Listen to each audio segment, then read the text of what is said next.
পৃথক ৰাজ্যৰ দাবীক লৈ ৬খন জিলাত ১৪ আগষ্টৰ পৰা ৩৬ ঘণ্টীয়া বন্ধ ঘোষণা DNLে উগ্ৰপন্থী সংগঠনটোৰ। আজি পৰ্যন্ত হৈ নুঠিল ধেন্তাঘাটৰ বাটপথসমূহৰ সুব্যৱস্থা।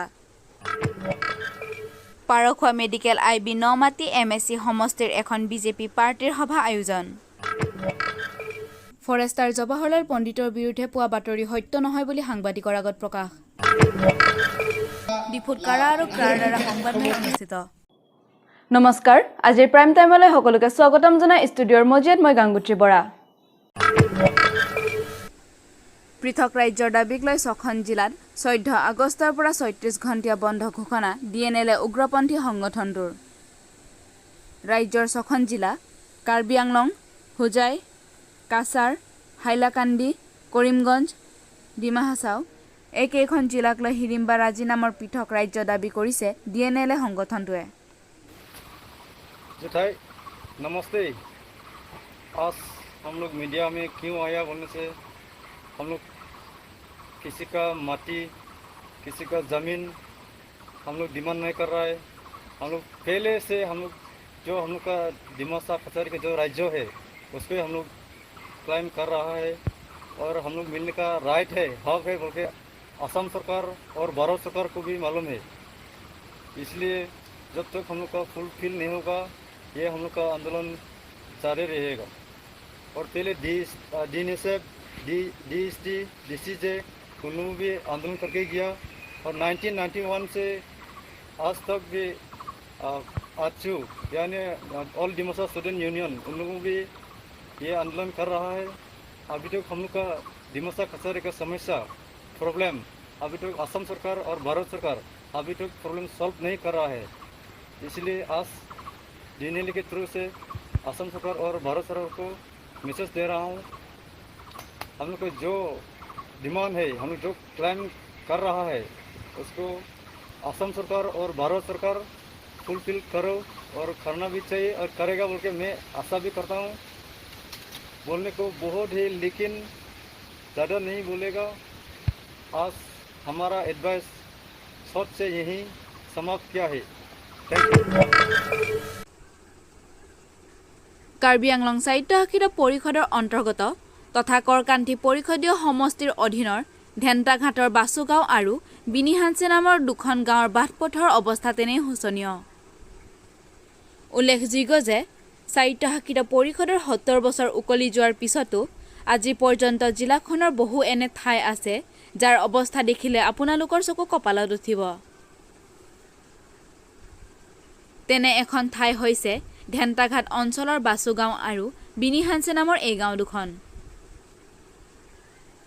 ভুক্তভোগী গাঁও দুখনৰ ৰাইজে অভিযোগ কৰা অনুসৰি বাটপথৰ এই অৱস্থা সুচল কৰি দিয়াৰ বাবে সাহিত্য পৰিষদৰ প্ৰাক্তন MSC শৰৎ ব্ৰহ্মক বহুবাৰ কাকতি মিনতি জনোৱাৰ লগতে বৰ্তমানৰ কাৰ্যবাহী সদস্য ধৰেন্দ্ৰ বৰ্মকো বহুতবাৰ নিবেদন জনোৱা হৈছিল যদিও আজি পৰ্যন্ত সাহিত্য পৰিষদৰ ফালৰ পৰা কোনো উপযুক্ত ব্যৱস্থা গ্ৰহণ কৰা দেখা নগ'ল, যাৰ বাবে বাছুগাঁও আৰু বিনিহানছে গাঁও দুখনৰ ৰাইজে বাটপথৰ কাৰণে জীয়াতু ভুগিবলগীয়া হৈছে।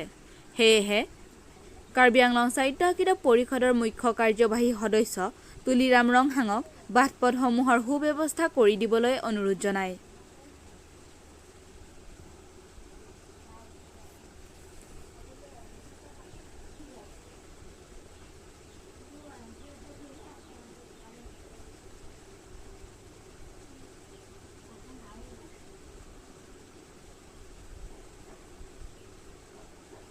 কৰকান্থীৰ পৰা মিজোৰাম হানছেৰ প্ৰতিবেদন 365 নিউজ ইণ্ডিয়া।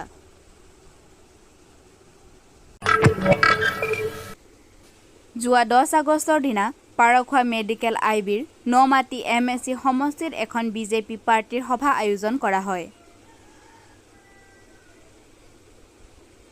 এই সভাত নেতৃত্ব গ্ৰহণ কৰে বিজেপি মণ্ডল মহিলা মৰ্চাৰ সভানেত্ৰী জ্যোতি ৰংফাৰপিৰ লগতে সভাখন আগুৱাই নিবৰ বাবে কল্যাণী কেম্প্ৰায়ে সহযোগ কৰে।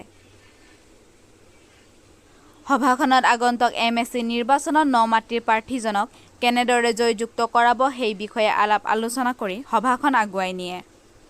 এই সভাত বিজেপি মণ্ডল মহিলা মৰ্চাৰ কৰ্মকৰ্তা উপস্থিত থকাৰ উপৰিও জিলা বিজেপি মহিলা মৰ্চাৰ উপসভানেত্ৰী অম্বিকা ৰংপিপি, ৰাজ্যিক মহিলা মৰ্চাৰ সদস্য শেৱালী ইংটিপিৰ লগতে বহুতো লোক উপস্থিত থাকে।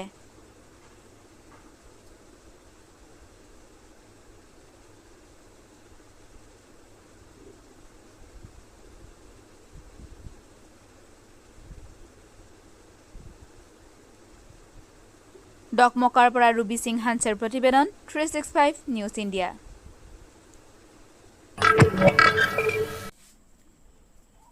যোৱা 4 আগষ্ট তাৰিখে হাওৰাঘাট সমষ্টিৰ চিতলমাৰীত হোৱা ঘটনাত ফৰেষ্টাৰ জৱাহৰলাল পণ্ডিতৰ বিৰুদ্ধে ভুৱা অভিযোগ তুলি নিউজ 24ৰ লগতে গণবাৰ্তা নিউজ চেনেলত যি বাতৰি প্ৰকাশ পাইছিল সেই বাতৰি সত্য নহয় বুলি জৱাহৰলাল পণ্ডিতে সাংবাদিকৰ আগত জানিবলৈ দিয়ে।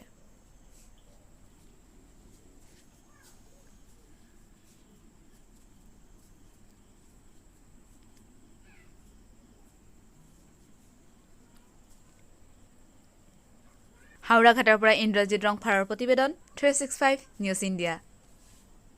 4-5 দিন আগত 4 তাৰিখে নেকি মোৰ নামত যাহতা ওলাইছে নিউজত। মই এইবিলাকত জড়িত নাই, হ'লেও ব্যক্তিগত কিবা কাৰণত নেকি নাজানো নিউজত মই পাইছোঁ।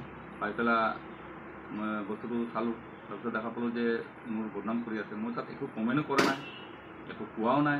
তথাপি বন বিভাগৰ ওপৰত বা মোৰ ওপৰত এই দুজনমান মনোজ আচাৰ্যী আৰু এটা কিবা নাক বুলি ল'ৰা এটা আছে, তেওঁলোকে নিউজ ওলাইছে। সেইটো কাৰণে মই সিহঁতক ক'ব বিচাৰিছোঁ যে মই এনেকুৱা কাম কৰা নাই। তেওঁলোকে কি ওলাইছে মই নাজানো। আপুনি তাত যে নিউজ ওলোৱা সময় কিবা এটা আপুনি কমেণ্টছ দিছে নেকি বা সাংবাদিকত আপুনি কিবা এটা বাধা কৰা আছে নেকি? নাই নাই, মই সিহঁতক একো বাধা কৰা নাই। আৰু মোৰ তেতিয়া মোৰ ৰাইজৰ লগত মই তাত থিয় হৈ আছিলোঁ, এই ৰাস্তা বনাই আছিলে চাই আছিলোঁ। তেওঁলোকে গৈ পেলাই উল্টা মোৰ ওপৰত চাৰ্জ কৰিছে যে আপুনি ফৰেষ্টৰ মানুহ হৈ পেলাই ৰাস্তাবিলাক নাচায় নেকি। তেতিয়া মই কৈছোঁ মই ফৰেষ্টৰ মানুহ হ'ব পাৰোঁ, ৰাস্তাবিলাক চোৱাৰ অধিকাৰ আমাৰ নাই, এইটো PWD বা বেলেগে চাব। তেতিয়া কৈছে আপোনালোকে অভাৰলোড যাব দিয়ে কি। মোক কৈছে আমি অভাৰলোডৰ কোনো কাগজ নিদিওঁ, আমি 10 CM কাগজ দিওঁ, সিহঁতে যদি বেছি লৈ গৈছে এইটো MVA চাব, আমিতো ইমান সদায় ধৰি থাকিব নোৱাৰোঁ। তেতিয়া উল্টা পুল্টা কৰি পেলাই নিউজবিলাক বনাই দিলে। নিউজ ক'ব পাৰিব ন কোনটো চেনেলত ওলাইছে? এইটো এনে মই লিংকত হোৱাটছএপত পাইছোঁ, গণবাৰ্তা আৰু 24 লাইভ নেকি এনেকুৱা দেখা পাইছোঁ। বেছি ফুল কথা না নিউজ কি জড়িত হৈ কিনে আপোনাক বদনাম কৰিছে? তেওঁলোকে মানে মোৰ তাত মাজে মাজে আহে, কিবা কাৰণত আহে নাজানো, কিবা লাগে নেকি। মইতো মোক ডাইৰেক্ট একো কোৱা নাই কেতিয়াও। মই এইবিলাক ইমান কেয়াৰ কৰা নাই কাৰণে তেওঁলোকে ওলাই দিছিল নেকি। আৰু এটা ল'ৰাৰ লগত মোৰ আগৰ পৰা অলপ ব্যক্তিগতভাৱে অলপ মানে ঘৰুৱা প্ৰব্লেমত আছে, কিন্তু এইটো নিজৰ জৰিয়তে মোক বদনাম কৰিব বিচাৰে।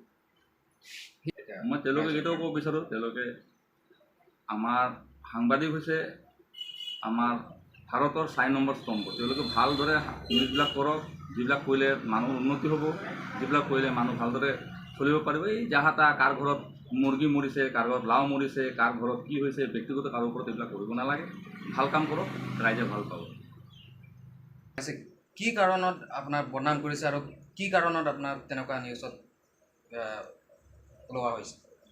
তেওঁলোকক আগৰ পৰাই মোৰ পিছতে লাগি আছে, কিন্তু কিহৰ কাৰণে লাগি আছে মোক 2 নম্বৰী ফৰেষ্টাৰ, 2 নম্বৰী কাগজ এইবিলাকো কৈছে। মই তেওঁলোকক কৈছিলোঁ তেতিয়া, যদি তোমালোকে যদি এইবিলাক যদি বিশ্বাস নকৰা, তোমালোকে অফিচত গৈ পেলাই চোৱা, ইনকুৱাৰী কৰা, এনেকুৱা যাহাতা নিউজত ওলাব নালাগে। তেতিয়া কৈছে আমি সাংবাদিক হয়, আমি যি ইচ্ছা তাকে কৰিব পাৰোঁ। তেতিয়া মই কৈছোঁ তেতিয়াহ'লে তোমালোকৰ কথা, মইতো ক'বলগীয়া একো নাই। সেইটো হিচাপ ওলাইছে। আৰু ব্যক্তিগত সিহঁতে একচুৱেলি কি ভাবি পেলাই ওলাইছে তেওঁলোকে গম পাব, কিন্তু মোৰ ফালৰ পৰা ইমানেই ক'বলগীয়া আছে, তেওঁলোক ভাল কাম কৰক আৰু আজিৰ ল'ৰা ভৱিষ্যতে দেশৰ ভাল নাগৰিক হ'বলৈ মই সিহঁতক কৈছোঁ। এইবিলাক মানুহৰ পিছে পিছে ঘূৰি লাগি তেওঁলোকৰ কোনো লাভ নাই। কাৰ্বি আংলঙৰ গাঁওবুঢ়াসকলৰ বিভিন্ন অভাৱ অভিযোগসমূহ দূৰ কৰাৰ দাবীত আজি কাৰ্বি আংলং গাঁওবুঢ়া সন্থাৰ উদ্যোগত আৰু কাৰ্বি গাঁওবুঢ়া সন্থাৰ সহযোগত ডিফুস্থিত তাৰালাংছত এক সংবাদমেলৰ আয়োজন কৰা হয়। দিনৰ 3 বজাত তাৰালাংছৰ কাৰ্বি পিপলছ হলত অনুষ্ঠিত হোৱা এই সংবাদমেলৰ সভাপতিত্ব কৰে কাৰ্বি আংলং গাঁওবুঢ়া সন্থাৰ সভাপতি ৰামতেৰাঙে। পাহাৰীয়া জিলা কাৰ্বি আংলঙৰ বিভিন্ন প্ৰান্তৰ পৰা অহা গাঁওবুঢ়াসকলে সংবাদমেলৰ যোগেৰে সাংবাদিকসকলক জানিবলৈ দিয়ে যে বহু বছৰ ধৰি জিলাখনৰ বহুকেইটা অঞ্চল আৰু বহুতো গাঁও আজি পৰ্যন্ত একেবাৰে পিছ পৰি আছে।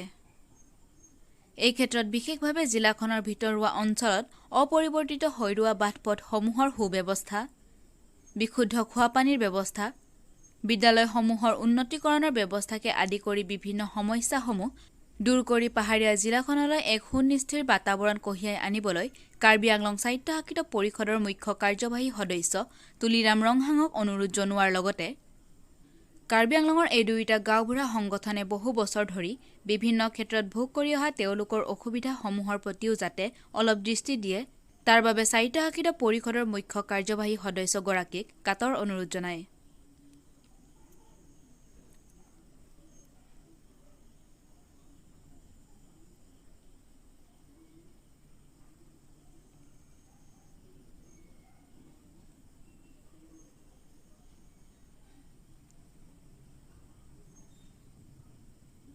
ডিফুৰ পৰা অজিত গগৈৰ প্ৰতিবেদন 365 নিউজ ইণ্ডিয়া।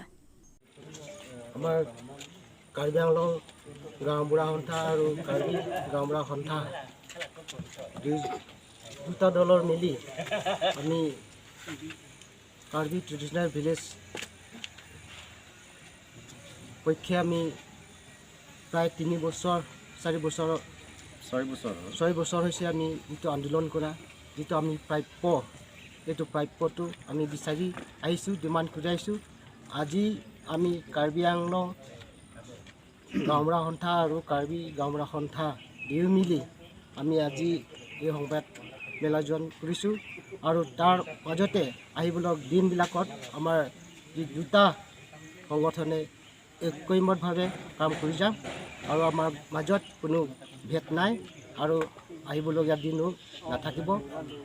আজি আমি দুয়োটা সংগঠনে যিটো ট্ৰেডিশ্যনেল ভিলেজ কাউন্সিল যিটো আমি ডিমাণ্ড কৰি আছোঁ, এই ডিমাণ্ড মৰ্মে ষ্টেট তথা কাউন্সিল অট'নমাছ কাউন্সিলে যিখিনি আমাৰ ডিমাণ্ড সহায় সহযোগ আগবঢ়াইছে আৰু সেইমতে প্ৰায় নিশ্চিতভাৱে হৈছে যে ট্ৰেডিশ্যনেল ভিলেজ কাউন্সিলটো হ'ব।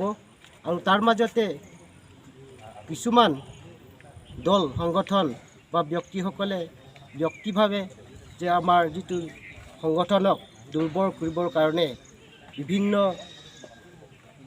গাঁৱতে বেলেগ বেলেগ ধৰণৰ মত দাঙি ধৰিছে বা অপপ্ৰচাৰ চলাইছে।